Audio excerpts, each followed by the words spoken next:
అందరికీ నమస్కారం. అందరూ మొదటి మార్గశిర లక్షివారం పూజ చాలా బాగా చేసుకున్నారా?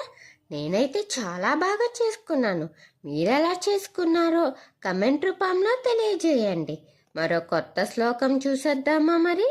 కరాగ్రే వసతే లక్ష్మి, కర మధ్యే సరస్వతి, కరమూలే స్థితా గౌరి, ప్రభాతే కరదర్శనం. ఈ శ్లోకం అందరికీ తెలిసినదే. దీని అర్థం తెలుసుకుందామా మరి? వేళ్ళ చివర సంపద దేవతైన కార్యము క్రియాశక్తి లక్ష్మి వసించునట. అరచేతి నడుమ విద్యాదేవతైన సరస్వతి వసించును. శబ్దము జ్ఞానశక్తి అరచేత మొదట పవిత్రమైన ఆలోచనలకు సహజ ప్రతిభకు దేవతైన ఆలోచన ఇచ్ఛాశక్తి గౌరీ నివసించను. మనము నిద్ర నుండి మేల్కొనగానే అరచేతిలో ముగ్గురు పరమ దివ్య శక్తులను చూసి వారిని నమస్కరించుకుంటామట.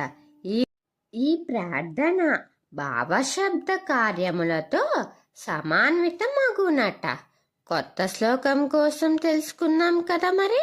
మరిన్ని శ్లోకాల కోసం మన ఛానల్ని సబ్స్క్రైబ్ చేయండి. వీడియో నచ్చితే లైక్, షేర్, కమెంట్ చేయండి. ఓం శ్రీ మాత్రే నమః.